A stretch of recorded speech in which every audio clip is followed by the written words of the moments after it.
warahmatullahi wabarakatuh.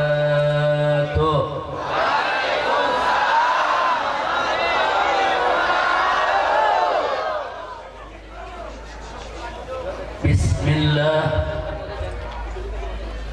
walhamdulillah wala hawla wala quwwata illa billah.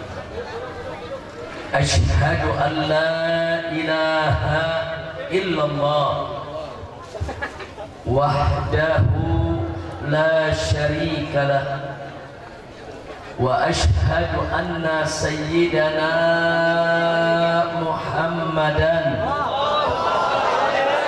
abduhu wa rasuluh la nabiyya ba'dah. Allahumma salli wa sallim wa barik ala sayyidina wa habibina wa syafi'ina wa maulana nabiyyina Muhammadin ala alihi al-tahirin al-tayyibin wa ashabihi al-ghurril mayamin wa man tabi'ahum bi ihsanin ila yaumil din. Fadilatul habaib asy-syurafa wal ulama'il fudala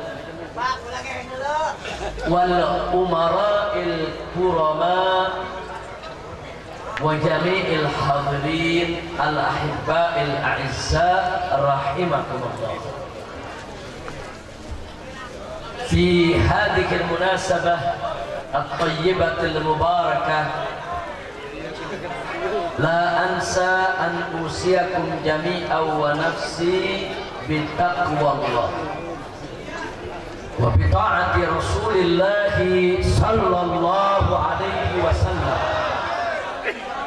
Fa nas'alullah subhanahu wa ta'ala an yahdiyana ila siratikal mustaqim wa yaj'alana minal muttaqin wa yudkhilana jannatahu jannatan na'im sayyidil mursalin walhamdulillahi rabbil alamin.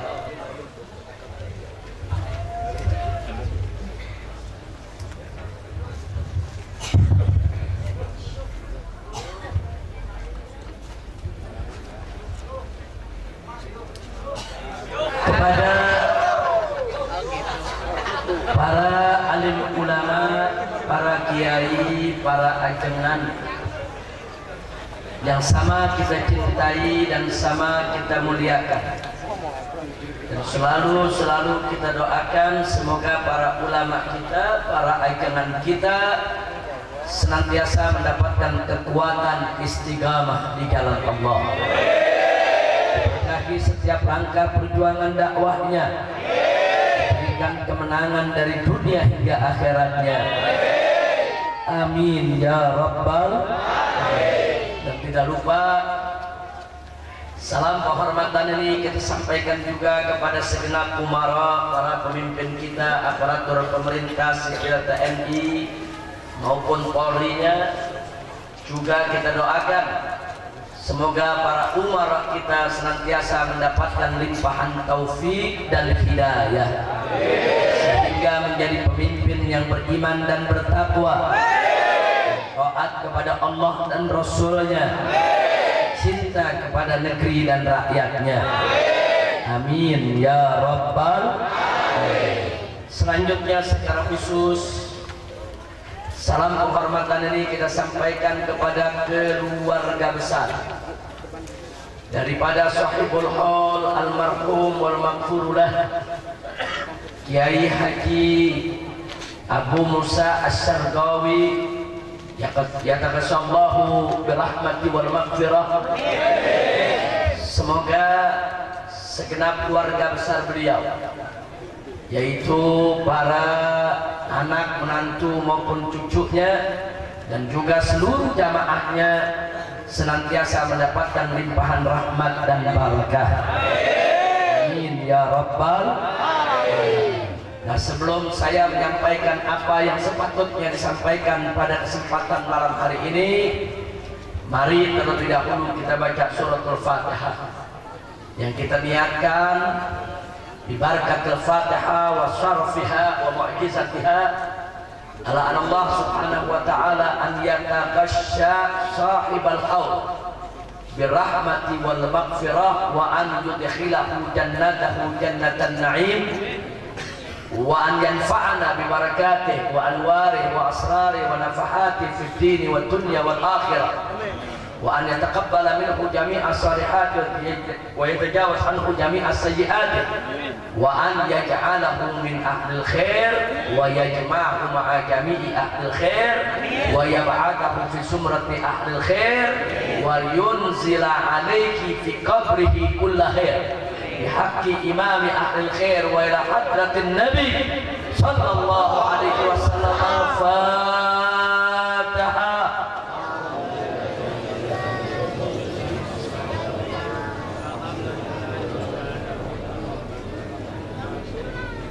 Jaga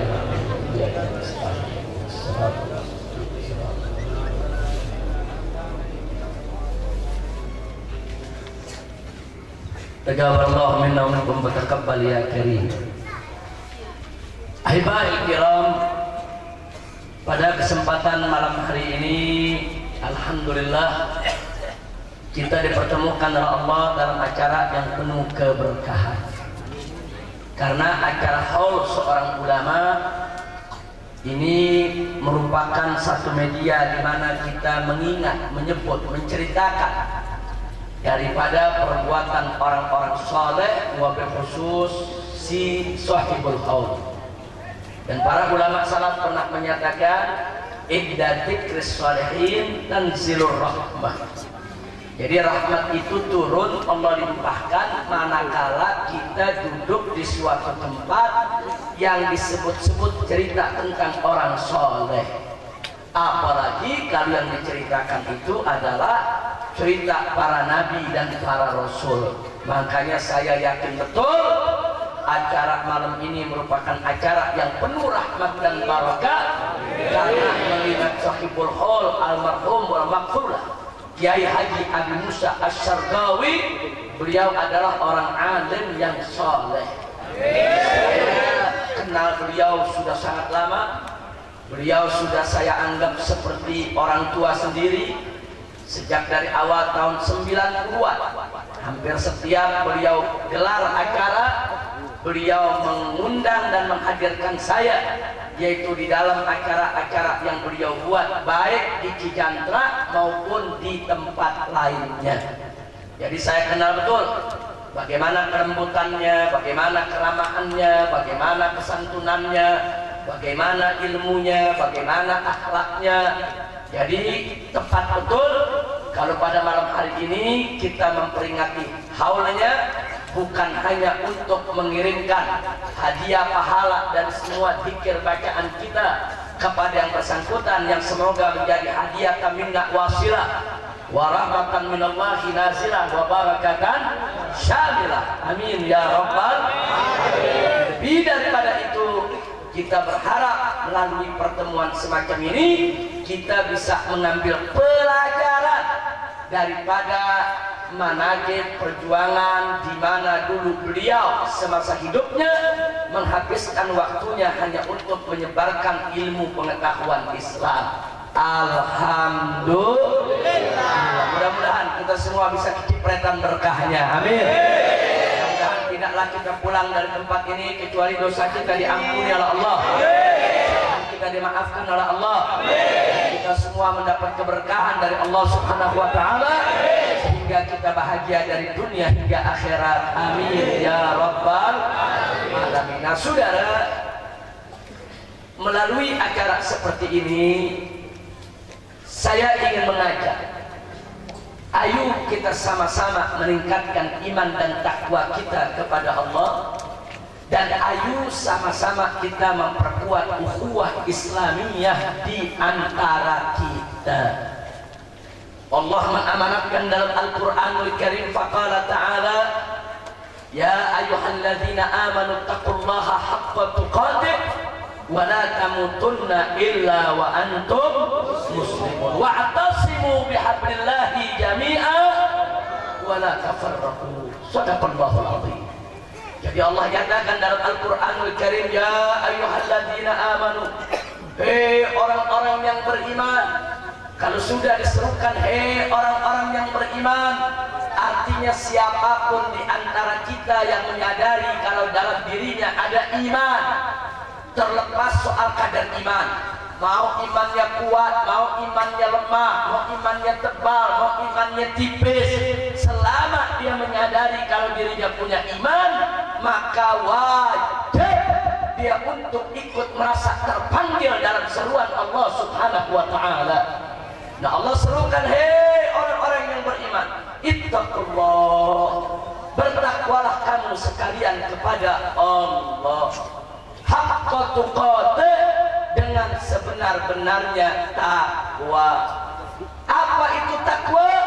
Takwa itu sebagaimana didefinisikan oleh para ulama kita, tidak lain dan tidak bukan adalah imtithalu awamirillah wa ijtinabu nawahihi ibtigha'a mardatillahi subhanahu wa ta'ala. Takwa itu tidak lain dan tidak bukan ialah menjalankan segala perintah Allah dan meninggalkan segala larangannya semata-mata hanya untuk mencari ridha Allah. Ini perintah Allah.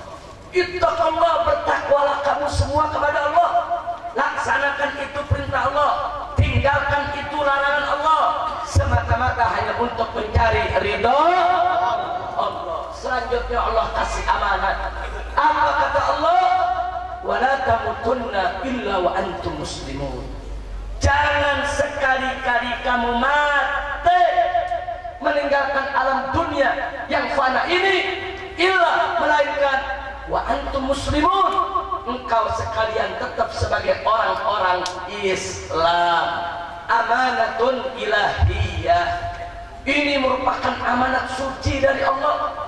Allah memberikan amanat bagaimana caranya kita hidup sebagai seorang muslim, dan tidaklah kita mati kecuali tetap sebagai seorang muslim. Bagaimana caranya kita hidup punya iman, dan tidaklah kita mati kecuali kita tetap membawa iman, insya Allah. Lalu kalau kita bertanya, saudara, kalau kita diperintahkan oleh Allah untuk bertakwa kepadanya, kalau kita diamanatkan oleh Allah untuk pandai-pandai menjaga iman, lalu bagaimana caranya? Belum kita tanya, Allah sudah jawab dalam ayat yang berikut, saudara. Bagaimana cara menjaga iman? Bagaimana cara bertakwa kepada Allah? Allah nyatakan wa'tasimu bihablillahi jami'a. Berpegang teguhlah kamu sekalian kepada hablullah, kepada tali Allah, kepada agama Allah, kepada hukum Allah, kepada aturan Allah, kepada syariat Allah. Wala tafarraqu, dan jangan sekali-kali engkau sekalian bercerai-berai. Inilah amanat dari Allah Subhanahu wa ta'ala. Maka itu saya mau tanya semua yang ada di sini, siap bertakwa kepada Allah? Siap menjaga iman kita kepada Allah? Kalau begitu siap berpegang teguh kepada hukum Allah? Kalau begitu siap untuk bersatu tidak bercerai-berai? Takbir! Sallu ala nabi, Allahumma salli wa sallim wa barik alaihi wa ala alihi wa ashabihi. Ahiba'il kiram, berpegang teguh kepada hukum Allah adalah kewajiban agama. Saya ingatkan kepada segenap umat Islam, Bapak Ibu yang saya cinta, hukum Allah itu harus ada di atas segalanya. Hukum Allah itu harus ada di atas kepala kita.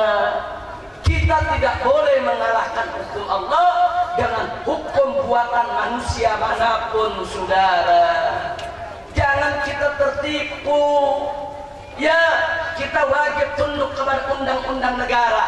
Ya, kita wajib tunduk kepada konstitusi negara. Ya, kita wajib tunduk kepada aturan negara.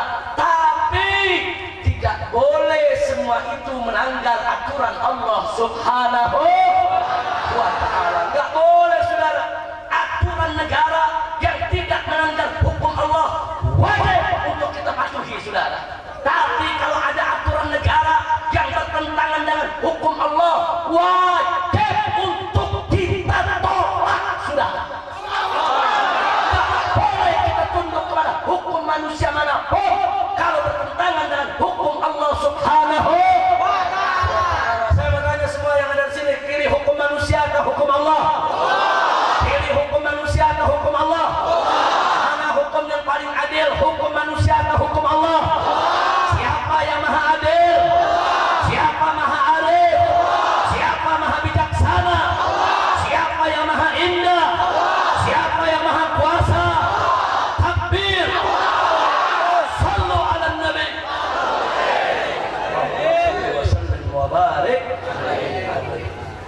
Ini kadang-kadang kacau balau saudara. Hukum Allah mau dikalahkan dengan hukum manusia. Dari mana datangnya? Maka itu kalau ada hukum negara yang sudah bagus, tidak bertentangan dengan syariat Nabi, kita dukung rame-rame, kita patuhi. Betul? Siap patuh kepada hukum negara yang sejalan dengan hukum Allah? Ya. Tapi kalau ada hukum negara yang bertentangan dengan hukum Allah, nggak boleh kita patuhi saudara. Kita wajib berjuang bagaimana mengamandemen aturan tersebut, bagaimana merevisi aturan tersebut, bagaimana menghapus aturan tersebut, bagaimana mengubah aturan tersebut agar tidak bertentangan dengan hukum Allah Subhanahu wa ta'ala. Nabi dengan tegas mengatakan, la ta'ata li makhluqin fi maksiatil khaliq, innama ta'atu fil ma'ruf. Apa kata Nabi? Tidak ada ketaatan kepada makhluk yang manapun kalau untuk maksiat kepada Allah. Makhluk yang manapun kalau ngajak kita untuk ingkar kepada Allah, durhaka kepada Allah, melawan hukum Allah, haram untuk kita taat kepada yang bersangkutan. Tidak boleh siapapun manusianya, mau raja, mau presiden, mau menteri, tidak ada urusan. Kalau peraturannya bertentangan dengan aturan Allah, wajib kita tolak saudara, haram untuk kita patuhi saudara.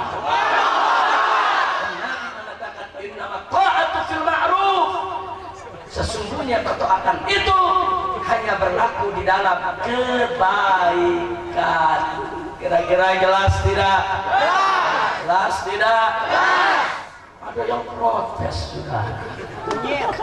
Habib Rizik mesti baca ayat Al-Quran ya. Allah sudah nyatakan dalam Al-Quran, ya ayyuhalladzina amanu atii'ullah wa atii'ur rasul wa ulil amri minkum. Dan artinya, hei orang-orang yang beriman, taatilah Allah dan taatilah Rasul dan taatilah ulil amri. Menurut mereka ulil amri di sini adalah umarok, pemerintah, penguasa, wajib untuk kita taati. Masya Allah. Jawab jangan. Jawab jangan. Jawab jangan. Dipikir Habib bego kali Al-Quran ini. Saudara, mari kita lihat. Ada yang menarik. Allah katakan, ya ayyuhalladzina amanu, hei orang-orang yang beriman, atii'ullah, taatilah Allah, wa atii'ur rasul, dan taatilah Rasul. Begitu ulil amri, Allah enggak mengatakan wa atii'u ulil amri, enggak. Allah cuma diatofkan saja wa ulil amri minkum. Atii'u ini dari pakai lagi saudara. Kenapa? Ada rahasia saudara. Mari kita bahas. Pertama, Allah nyatakan, ya ayyuhalladzina amanu, hei orang-orang beriman, atii'ullah, taatilah Allah. Arti mentaati Allah di sini mutlak, wajib kita taat kepada Allah tanpa sedikit pun keraguan saudara. Kenapa? Sebab apa yang Allah nyatakan haram pasti haram, apa yang Allah nyatakan halal pasti halal, apa yang Allah nyatakan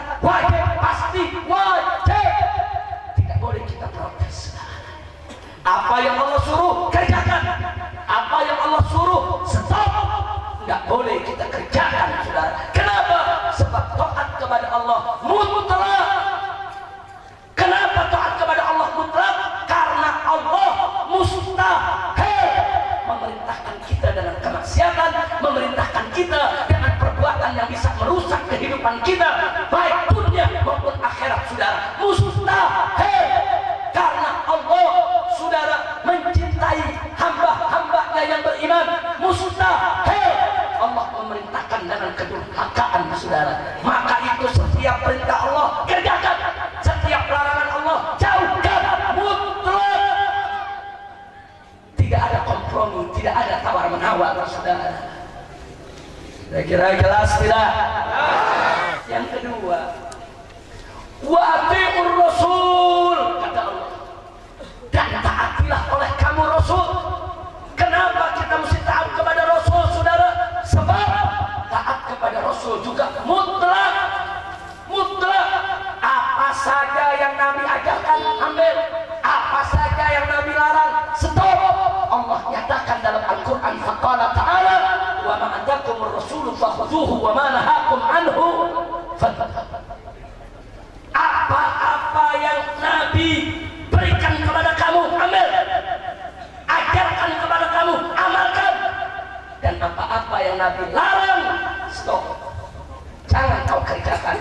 Ini perintah Allah. Kenapa taat kepada Nabi mutlak? Sebab Nabi juga mustahil memerintahkan kita dengan maksiat, saudara. Mustahil. Makanya taat kepada Allah mutlak, taat kepada Nabi mutlak. Sekarang yang ketiga, Allah tidak mengatakan wa ati'u ulil amri minkum. Taatilah oleh kamu ulil amri daripada kamu. Enggak begitu. Tapi Allah cuma diatofkan wa ulil amri minkum. Jadi kalau kita mau terjemahkan dalam bahasa Indonesia, dan kurung taatilah ulil amri kalian. Jadi taatilahnya masih dalam kurung, sudah. Maksudnya apa? Maksudnya taat kepada ulil amri, taat kepada ulama, taat kepada umara wajib, tapi tidak mutlak. Maksudnya tidak mutlak apa? Tergantung apa yang dia perintahkan. Kalau ulama, umara mengajarkan kita yang baik, wajib kita taat, saudara. Tapi kalau ulama dan umara mengajarkan kita yang jelek, haram untuk kita taati mereka, saudara. Makanya waktu Allah perintahkan taat kepada Allah, ati Allah. Waktu taat kepada Rasul, atiur Rasul. Tapi begitu taat kepada ulil amri, Allah hanya mengatakan wa ulil amri minkum. Artinya taatilah itu ulil amri, taati itu ulama, taati itu umara dengan syarat selama umara dan ulama ikut Allah dan Rasul. Subhanallah, kira-kira jelas tidak? Jelas tidak? Jadi taat kepada Allah mutlak, taat kepada Nabi mutlak, taat kepada ulama mutlak tidak? Taat kepada umara mutlak tidak? Mutlak. Wajib taat kepada ulama kalau ulamanya ikut Allah dan Rasul. Wajib taat kepada umara kalau umaranya ikut Allah dan Rasul. Tapi kalau ulama tidak ikut Allah dan Rasul, haram kita ikuti dia, saudara. Apalagi kalau umara yang tidak ikut Allah dan Rasul, haram untuk kita taati dia, saudara. Makanya tadi saya katakan taat kepada Allah mutlak, taat kepada Rasul mutlak, taat kepada ulil amri tidak mutlak. Kenapa? Sebab tergantung yang bersangkutan. Kalau dia ikut Allah dan Rasul, kita taati. Kalau dia tidak ikut Allah dan Rasul, tidak akan boleh kita untuk mentaati, sudah. Kira-kira jelas tidak? Paham tidak? Jelas tidak? Jadi taat kepada pemerintah, saya mau tanya sekarang, mutlak tidak? Kewajiban taat kepada pemerintah mutlak tidak? Kalau pemerintah ikut Allah dan Rasulnya, wajib tidak ditaati. Tapi kalau pemerintah tidak mau taat kepada Allah dan Rasulnya, wajib tidak ditaati. Alhamdulillah. Kira-kira yang saya sampaikan jelas tidak? Paham semua? Nah, saudara, Sekarang muncul persoalan.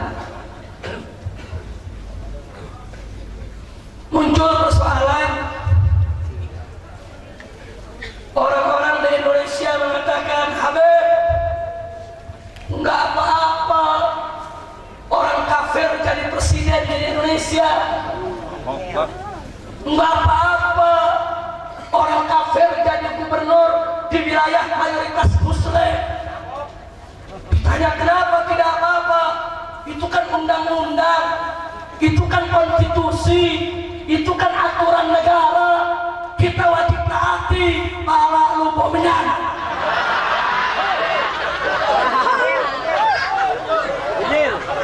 Saudara, saya mau kasih tahu nih,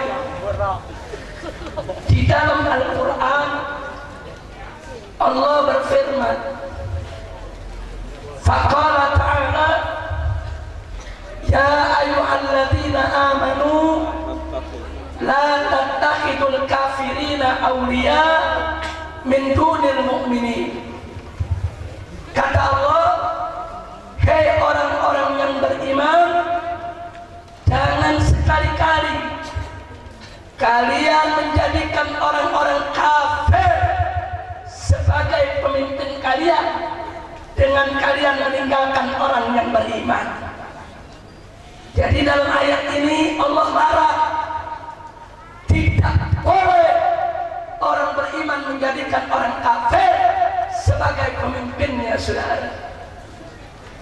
Terus di ayat yang lainnya Allah menyatakan, faqala ta'ala, ya ayyuhalladzina amanu la tattakhidul yahuda wan nasara awliya ba'duhum awliya'u ba'din wa man yatawallahum minkum fa innahu minhum.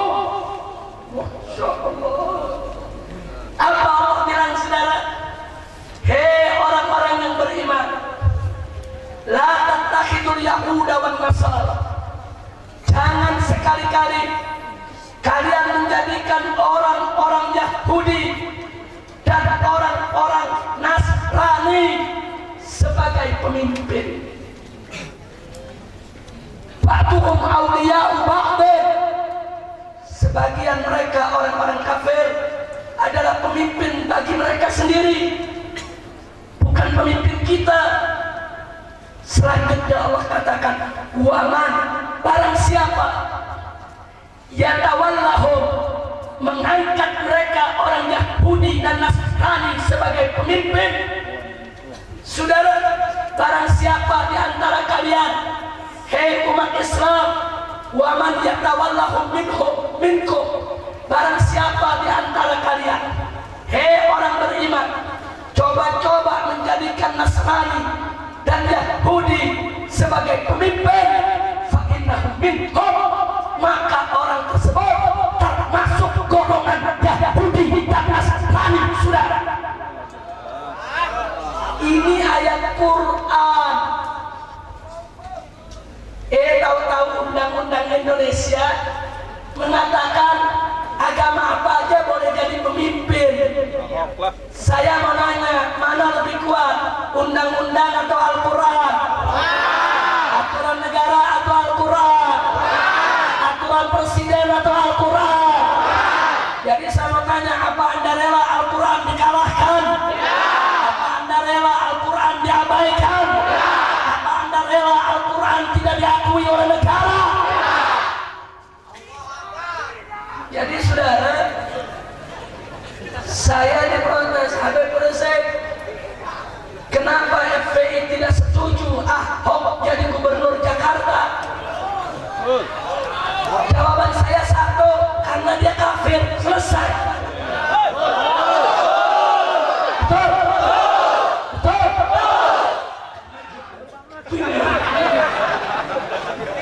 Cukup. Dia bilang, Habib Rizik, ini kan undang-undang boleh. Lu makan undang-undang lu, goblok. Gua pakai Al-Quran, gua pakai hadis, lu pakai undang-undang, lu lempok undang-undang. Kira-kira jelas gak? Jelas gak? Saya mau tanya, undang-undang konstitusi sama Al-Quran kuat mana? Kuat mana? Konstitusi buatan manusia, Al-Quran datang dari Allah. Betul? Betul? Mana yang lebih mulia? Mana yang lebih bagus? Mana yang lebih kuat? Mana yang harus didahulukan? Quran sudah. Apa dia bilang? Habib Rizik, Indonesia kan bukan negara Islam. Kutil babi.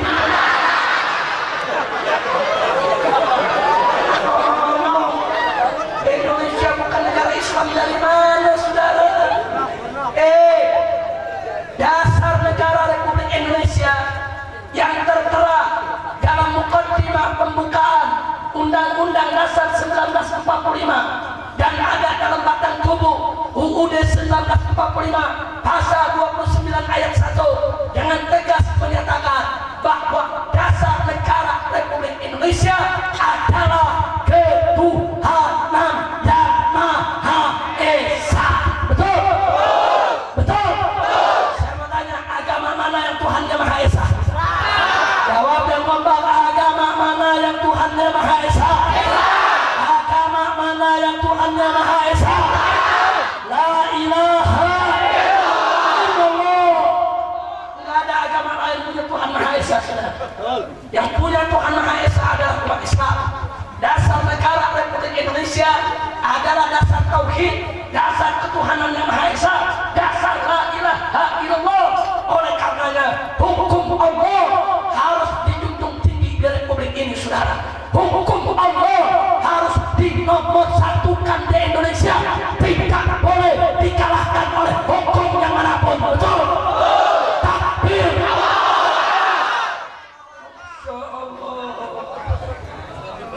Saudara dia bilang ngotot, saudara. Tapi kadang diakui itu kan cuma undang-undang yang dikeluarkan oleh negara. Tunggu dulu, Nyil. Saudara, di Indonesia ada 3 sistem hukum yang diakui. Tolong diingat, di Indonesia ada 3 sistem hukum yang diakui. 1. Hukum agama. 2. Hukum adat. 3. Hukum sipil, saudara. Undang-undang yang membolehkan orang kafir jadi pemimpin di Indonesia itu hukum sipil. Nah, sekarang kita lihat hukum agama, khususnya mayoritas penduduk Indonesia beragama Islam. Saya mau tanya, hukum agama Islam boleh tidak orang kafir jadi pemimpin? Hukum agama Islam orang kafir boleh tidak jadi pemimpin?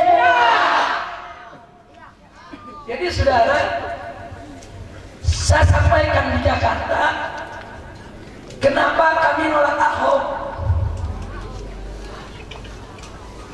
Hukum sipil mengatakan Ahok boleh jadi gubernur. Hukum agama Islam, agamanya mayoritas penduduk Jakarta, mengatakan Ahok tak boleh jadi gubernur. Sekarang hukum adat Betawi, saudara, saya orang Betawi. Dari kecil saya tahu adat Betawi bagaimana.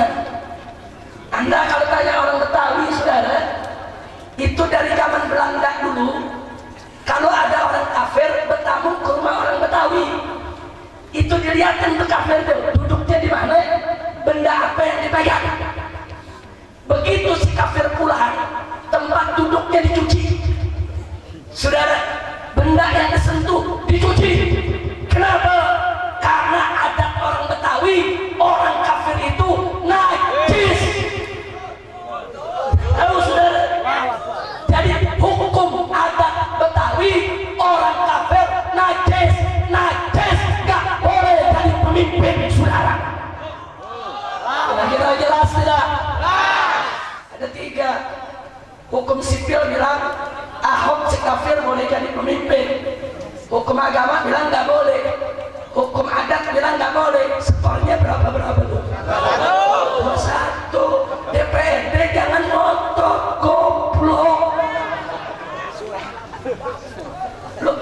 bicarakan.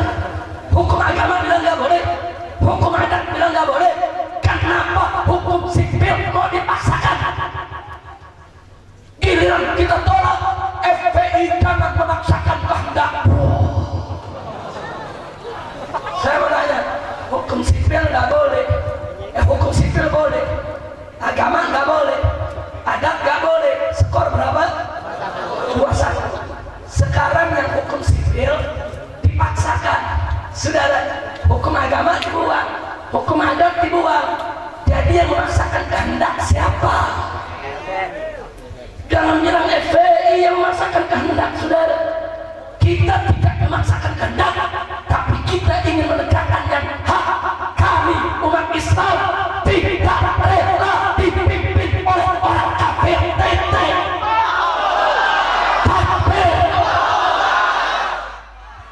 Makanya kita gak bakal berhenti, saudara. Oh Habib, ini FPI lagi berubah, ditangkepin. Gak apa-apa. Polisi mau nangkep berapa? 20, saya kasih tangkap 20. Masih banyak stoknya.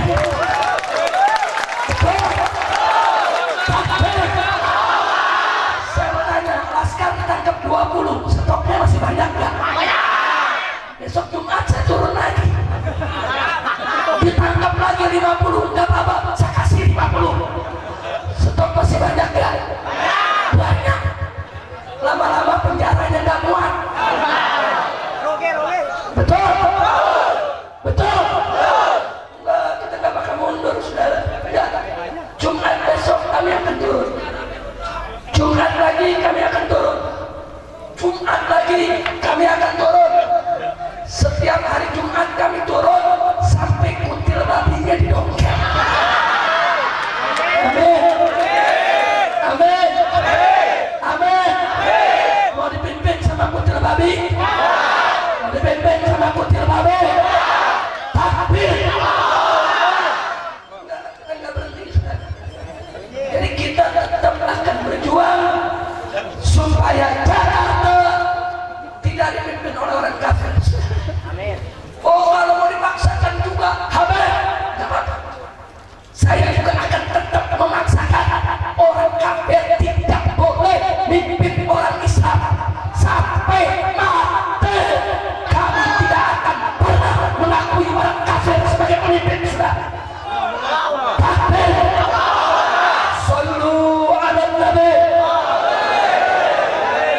Kira-kira yang saya sampaikan jelas tidak? Paham tidak? Takbir. Saudara,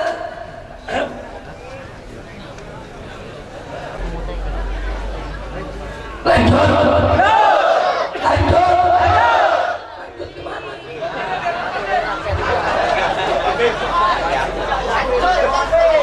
Jadi saudara, nggak usah khawatir. Sudah 22 orang pengurus FPI, DKI, dan Laskar yang ditangkap. 5 orang sudah dilepas, tinggal 17. Tadi nambah lagi 1, jadi 18. Gak ada apa-apa.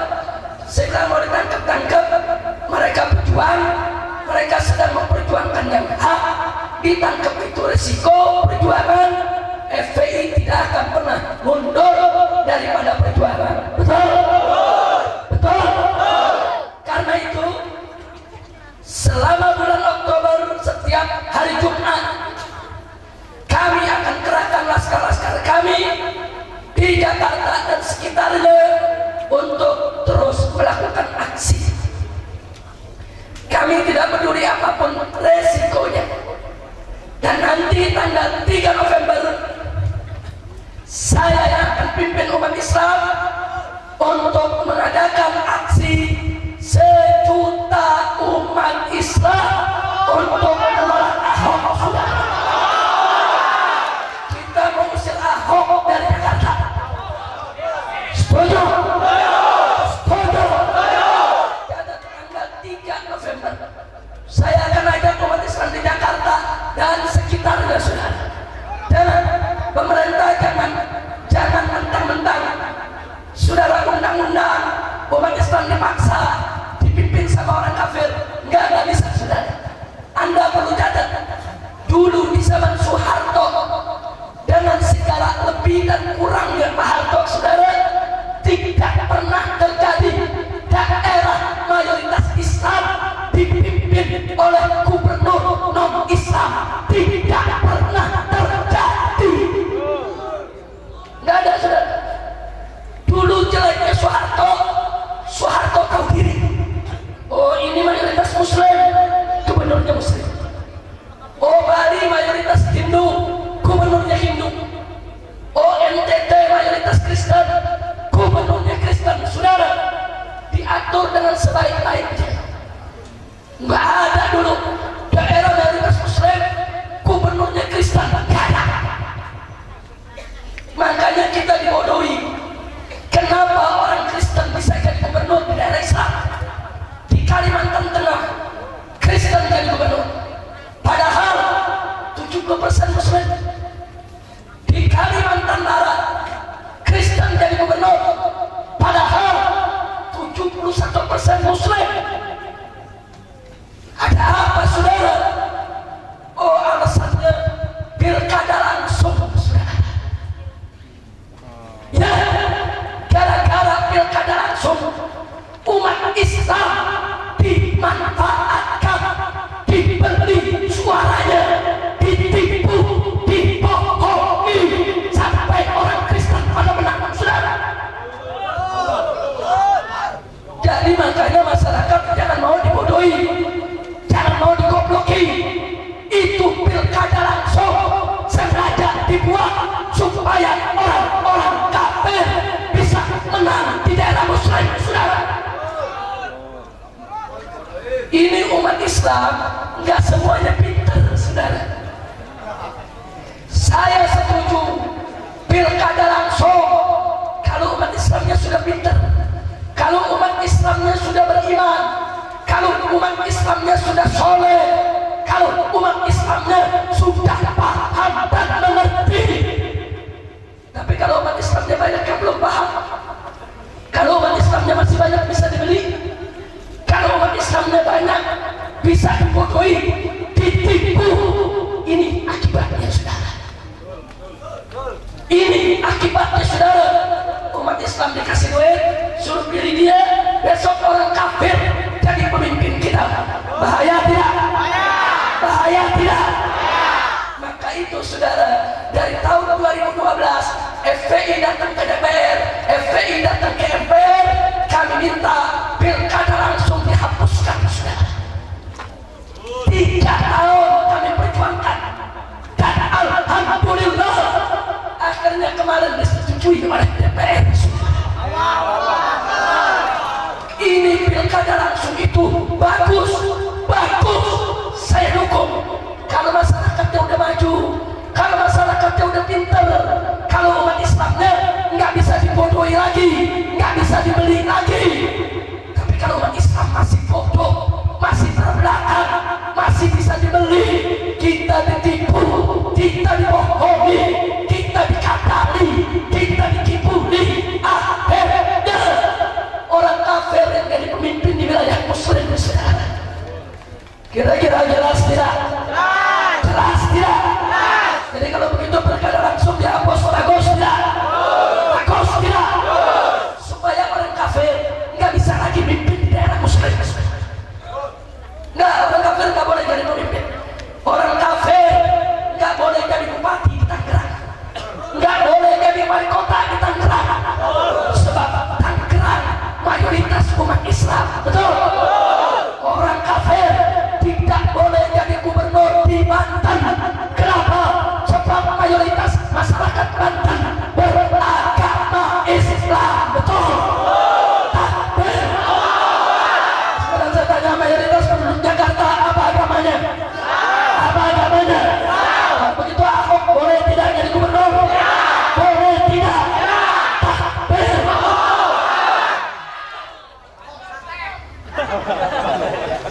Itu yang saya sampaikan. Kira-kira jelas tidak? Ahok moje, saya akan bubarkan FPI.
Saya nggak ikut campur.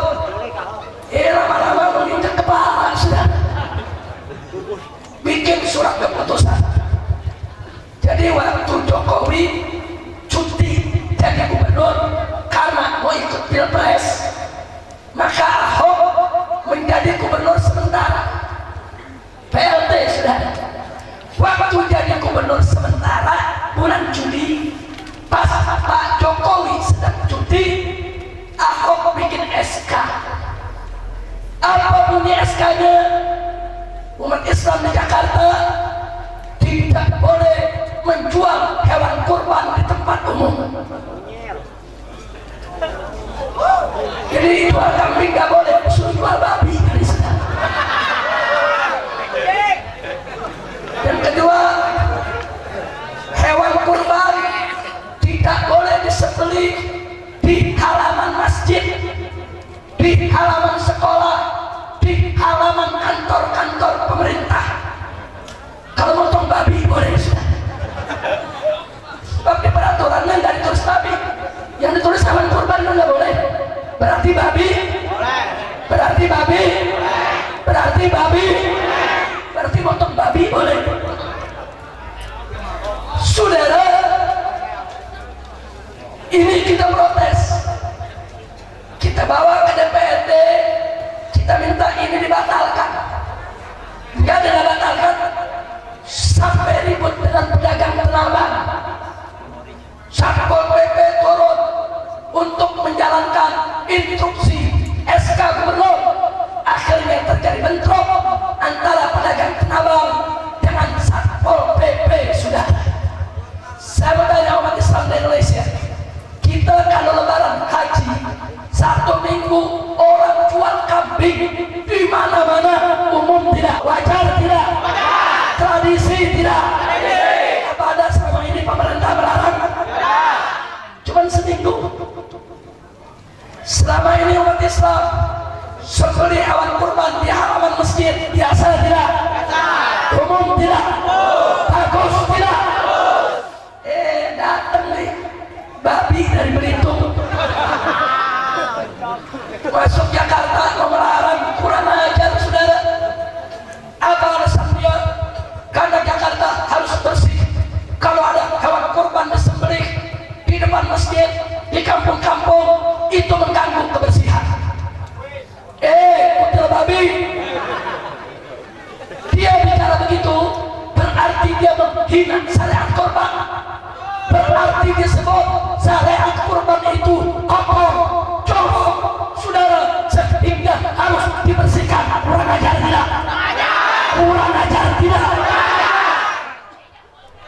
Ini yang membuat kita tidak terima,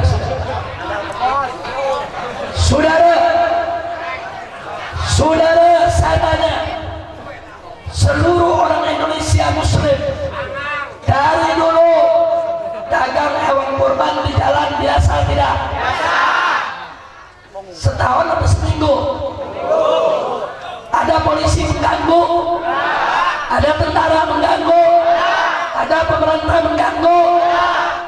Umat Islam sembelih hewan kurban di halaman pesantren, di halaman masjid, di kampung-kampung, biasa tidak? Wajar tidak? Tradisi tidak? Ada polisi mengganggu, ada tentara mengganggu, ada pemerintah mengganggu. Ahok melarang. Kaki pasir. Kacau tidak? Kacau tidak? Kalau gitu diamin atau lawan? Diamin atau lawan? Colek.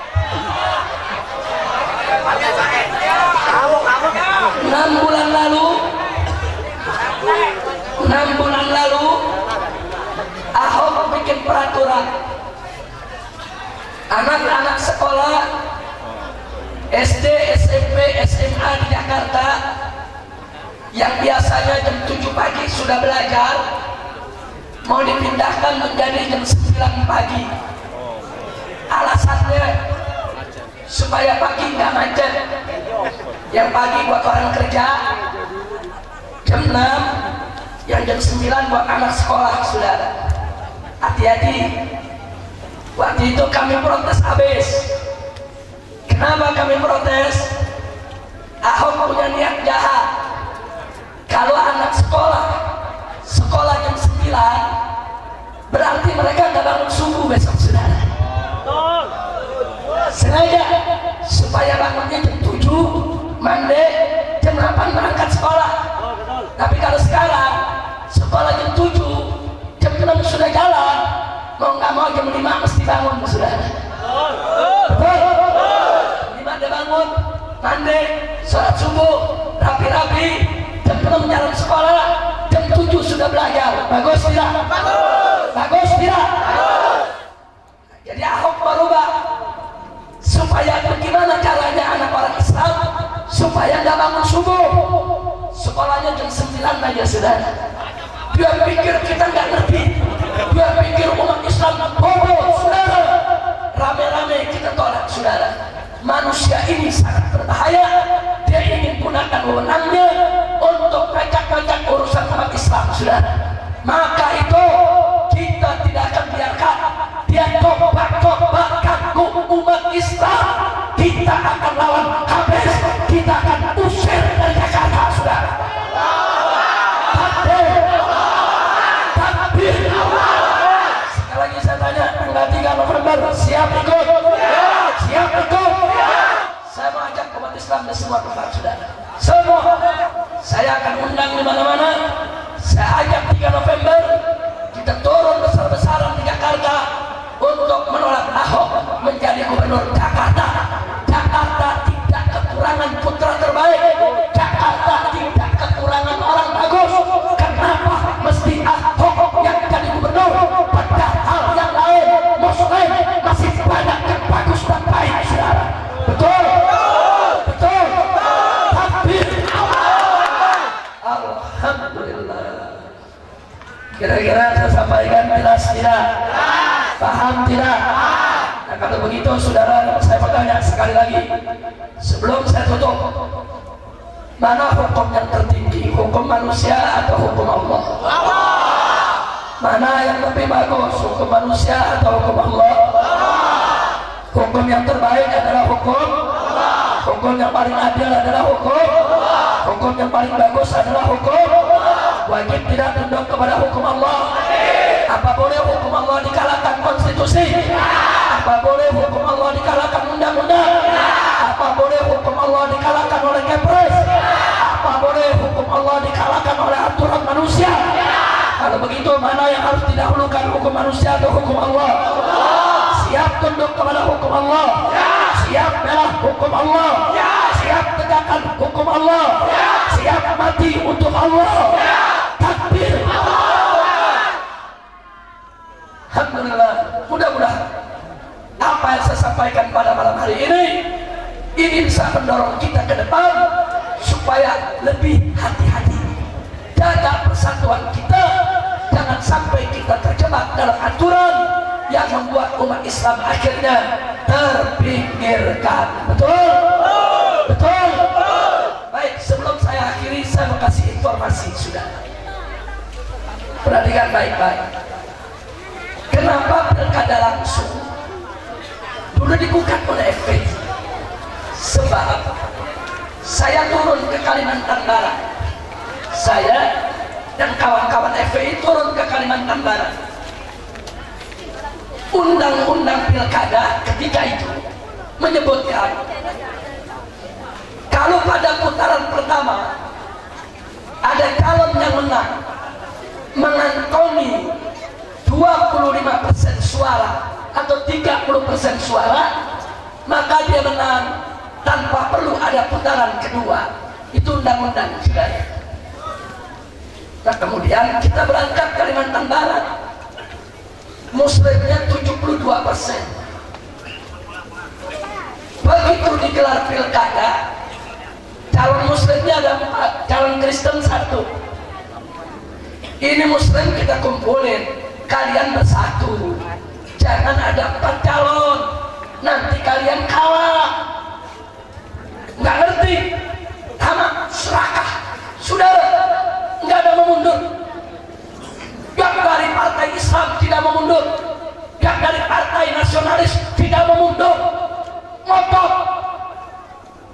Begitu pilkada digelar, sekali putaran, suara umat Islam yang 72% berdampak, Kristennya 28% bulat. Yang menang siapa? Yang menang siapa? Saya ke Kalimantan Tengah, begitu lagi sudah. Itu 10 tahun lalu. Sudah 5 tahun kemudian, saudara, kita dakwah di Kalimantan Tengah, di Kalimantan Barat, untuk menyatukan supaya calon cukup satu, saudara. Begitu 5 tahun kemudian, pilkada kembali, lagi-lagi Muslim muncul 4, saudara. Nggak mau mundur. Akhirnya kita kalah lagi. Gubernur Kalimantan Barat yang Kristen menang lagi, Gubernur Kalimantan Tengah yang Kristen menang lagi, padahal Muslimnya 70%, saudara. Oleh karena itu, saya temui pimpinan partai Islam. Ketika itu saya temui Pak Surya Dharma Ali dari P3, saya temui Bapak Hidayat Nur Wahid dari PKS, saya temui MS Ka'ban dari PBB, saudara. Dan saya ngobrol dengan beberapa orang Islam yang ada di Golkar maupun yang ada di Demokrat, saudara. Saya ajak bicara kiai-kiai yang ada di PKB, yang ada di PAN, saudara. Yuk kita duduk sama-sama. Ini bagaimana ceritanya? Kok orang Kristen bisa jadi gubernur di daerah Muslim? Kami minta kepada beliau-beliau, tolong undang-undang pilkada ini dikembalikan seperti semula. Tidak ada pemilihan langsung, tapi yang ada adalah cukup lewat DPRD, dan harus ditegakkan asas proporsional, supaya siapa mayoritas yang mimpin harus dari golongan mereka, saudara. Kalau nggak bisa juga, pilkada tetap harus langsung. Baik, saya minta tolong prosentasenya dirubah. Kami dari FPI minta disamakan dengan Pilpres, 50% plus 1, sudah. Jadi kalau 50% plus 1 baru menang, nggak apa-apa pilkada langsung. Kenapa? Sebab saya yakin umat Islam akan menang. Oh, di Kalimantan Barat calon Muslimnya 4, calon Kristen 1. Putaran pertama 2 yang akan menang, sudah. Karena si Kristen nggak bakal dapat 50% plus 1. Katakan si Kristen menang terbanyak, tapi yang menang di antara umat Islam akan bertanding dengan dia di putaran kedua, sudah. Begitu putaran kedua, Muslim 1 lawan Kristen 1, saya yakin Muslim menang, sudah. Kita minta dirubahlah, saudara. Begitu dirubah, cuma jadi 35%. Direvisi, tapi dinaikkan cuma 35%, saudara. Begitu dinaikkan 35%, kami datang lagi ke Dewan, nggak bisa. Harus 50% per 1 atau hapus pilkada langsung, saudara. Dan alhamdulillah, akhirnya pilkada langsung kemarin dihapuskan oleh sidang paripurna DPR RI. Walaupun ada pihak yang tidak suka dengan mengatasnamakan rakyat, jangan mengatasnamakan wong cilik, saudara. Mereka ingin menggugat, nggak ada masalah, silakan mereka gugat. Kami tetap akan membela putusan DPR RI, saudara. Kenapa? Sebab kami terjun di lapangan, kami tahu betul di lapangan bagaimana umat Islam dibohongi, dikatai, dibeli, ditipu, dieksploitasi. Umat Islam hanya dimanfaatkan oleh orang-orang kafir, sehingga si kafir bisa jadi pemimpin, saudara. Berbahaya tidak? Bahaya.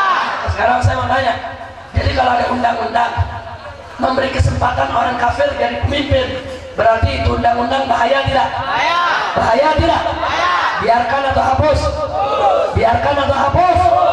Itulah sebabnya kami perjuangkan untuk dihapus, saudara. Nggak apa-apa. Mau dibilang, oh FPI tidak reformis, oh FPI cara berpikirnya konservatif. Nggak ada masalah. Kami mau menyelamatkan umat Islam. Kami mau menyelamatkan kaum muslimin. Kami nggak mau orang kafir mimpin umat Islam. Tidak. Kira-kira jelas tidak? Jelas tidak? Paham tidak? Nah, mudah-mudahan kalau pilkada tidak langsung, besok tidak ada lagi orang kafir jadi pemimpin di wilayah muslim. Nggak boleh. Kita pegang asas proporsional. Kami ini saudara tidak memusuhi orang non Islam. Enggak. Kalian mau berkarir silakan. Kalian mau berekonomi silakan. Kita mau kerja sama bangun negara boleh. Tapi kalian jadi pemimpin kami tidak, saudara. Maka itu saya ajak umat Islam. Kalau ada pemilihan RT, jangan kasih orang kafir jadi RT. Enggak boleh, saudara. Ada pemilihan RW, jangan kasih orang kafir jadi RW. Setuju? Siap jadi RT? Siap jadi RW? Siap jadi lurah? Siap? Takbir! Dalam hadis Nabi kasih tahu, hadis sahih. Apa kata Nabi? Kalau kau bertemu orang kafir di jalan yang sempit, kata Nabi, dorong kafir ke ini. Kita jalan yang sempit sampai kafir, jangan mundur. Sempit lu minggir. Gua jalan duluan, lu kafir minggir. Berani gak? Berani gak? Ini hadis Nabi ajarin. Maksudnya apa? Kita nggak boleh ada di bawah orang kafir. Allah nyatakan dalam Al-Quran, faqala ta'ala walan yaj'alallahu lil kafirina 'alal mu'minina sabila. Allah tidak menjadikan jalan sekecil apapun bagi orang kafir untuk menguasai orang beriman, saudara. Nggak boleh. Kita ganggu orang kafir memang nggak boleh. Kita ganggu ibadah orang kafir juga nggak boleh. Kita ganggu rumah ibadah orang kafir juga nggak boleh. Nggak boleh. Tapi kita jadikan mereka pemimpin juga nggak boleh, saudara. Silakan mereka berekonomi, silakan mereka jadi warga negara yang baik. Kami hormati, kami hargai, saudara. Kami jaga keamanan mereka, keselamatan mereka. Kita jamin, tidak kita ganggu. Tapi jangan coba-coba kalian ambil kekuasaan untuk memimpin umat Islam. Kalau itu kalian lakukan, kami akan melakukan perlawanan. Saya tanya sekali lagi, siap berjuang? Siap berjuang? Jawab dan kompak, siap berjuang? Siap bela Allah? Siap bela Nabi? Siap bela Rasul? Siap bela Islam? Takbir! Ayo rame-rame kita baca selawat semua. Salatullah salamullah ala Taha Rasulillah. Salatullah salamullah ala Yasin Habibillah. Semua salatullah salamullah ala Taha Rasulillah. Salatullah salamullah ala Yasin Habibillah. Lanjut. Tawassalna bismillah wa bil hadi Rasulillah. Tawassalna bismillah wa bil hadi Rasulillah wa kulli jahidin lillah bi ahlil adri ya Allah. Salatullah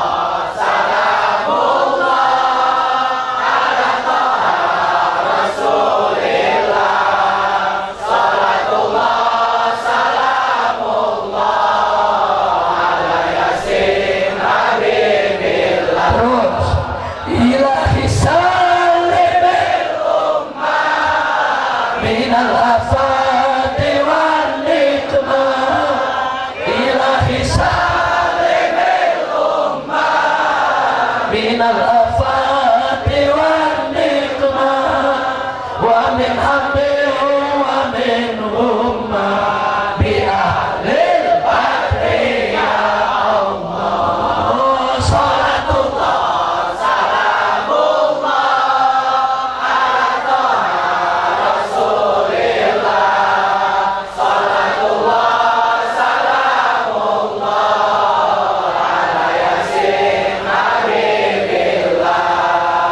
إلهي اغفر وأكرمنا من المطالب منا إلهي اغفر وأكرمنا من المطالب منا ونفي مساعتنا بأهل الأكل يا الله صلاة الله سلام الله على رسول الله صلاة الله سلام الله على ياسين حبيب الله صلوا على النبي صلوا على النبي.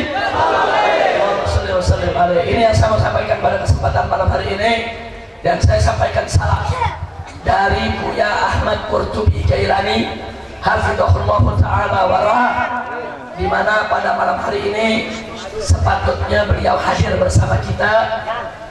Beliau tinggal di Lebak, yaitu Banten ujung sebelah sana, tapi karena beliau sedang tidak sehat sehingga belum sempat hadir pada malam hari ini. Beliau adalah Imam Front Pembela Islam Provinsi Banten.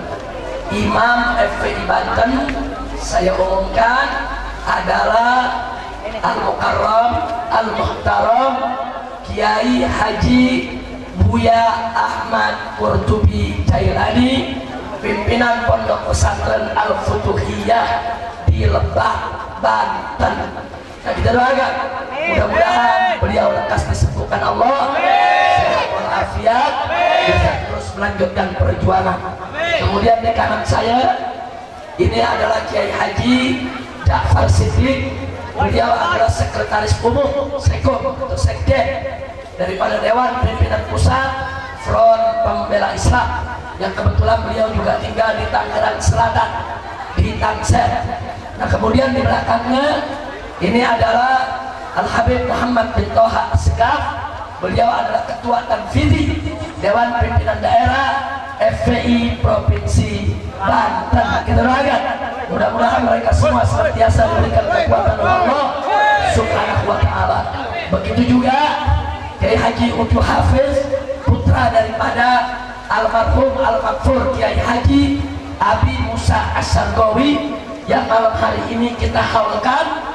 Beliau adalah salah satu daripada anggota Majelis Syuro Dewan Pimpinan Daerah Front Pembela Islam Provinsi Banten. Kita doakan agar beliau bisa melanjutkan perjuangan ayahandanya, perjuangan Abi Musa As-Sargawi, untuk menegakkan kalimat Allah dan diberikan kemenangan dari dunia hingga akhiratnya. Dari saya cukup sekian, jangan ada yang meninggalkan tempat. Kita sama-sama dengarkan baca doa dulu yang akan dipimpin, yaitu oleh salah satu daripada guru-guru kita yang ada di sini. Dari saya cukup sekian. Terima kasih atas segala perhatian. Mohon maaf atas segala kekurangannya. Mana Kiai Haji Hafiz, silakan untuk menentukan siapa baca doa dari orang-orang tua kita. Dan akhirnya sekali lagi saya tanya, insya Allah tanggal 3 November saya akan ajak umat Islam untuk turun di Jakarta menolak Ahok. Setuju tidak? Hukum tidak? Orang Tangerang sebagai tetangganya Jakarta, setuju tidak? Hukum tidak? Siap datang? Siap kalau saya ajak? Takbir! Sallu ala Nabi. Sekian dari saya. Terima kasih atas segala perhatian. Mohon maaf atas segala kekurangan. Hadanallahu wa iyyakum ila siratal mustaqim. Wassalamualaikum warahmatullahi wabarakatuh. Mari kita baca doa, mudah-mudahan apa yang telah disampaikan oleh Habib kita dikabulkan oleh Allah Subhanahu wa taala. Amin. Mudah-mudahan hajat kita semua dikabulkan oleh Allah Subhanahu wa taala. Amin. Mudah-mudahan apa yang kita rencanakan mendapatkan kemenangan dari Allah Subhanahu wa taala. Amin. Astagfirullahaladzim. Allahumma salli ala sayyidina Muhammad fil awwalin wal akhirin wa sallim wa radiyallahu ta'ala an ashabi Rasulillah ya zamin. Amin ya rabbal alamin. Hamdan syakirin, hamdan na'imin, hamdan yuafi ni'mahu wa yukafi mazidah. Rabbana lakal hamdu ولك الشكر كما ينبغي لجلال وجهك الكريم وعظيم سلطانك سبحانك لا نحصي ثناء عليك أنت كما أثنيت على نفسك ولك الحمد حتى ترضى ولك الحمد إذا رضيت ولك الحمد بعد الرضا اللهم نستحفظك ونستودعك دياننا وأبداننا وأنفسنا وأموالنا وأهلنا وكل شيء أعطيتنا اللهم احفظنا وإياهم في كنافك وأمانك وإيادك وجوارك من كل شيطان مريض وجبار عنيد وفي وذبق ومن شر كل شر إنك على كل شيء قدير اللهم احدنا بالتقوى والاستقامة اللهم احدنا بالتقوى والاستقامة اللهم احدنا بالتقوى والاستقامة وإن من موجبات الندامة في الحال والمال إنك سامع الدعاء ربنا تقبل منا إنك أنت السميع العليم وتب علينا إنك أنت التواب الرحيم ربنا آتنا في الدنيا حسنة وفي الآخرة حسنة وقنا عذاب النار وقنا عذاب النار وقنا عذاب النار وصلى الله على سيدنا محمد وعلى آله وصحبه وسلم والحمد لله رب العالمين.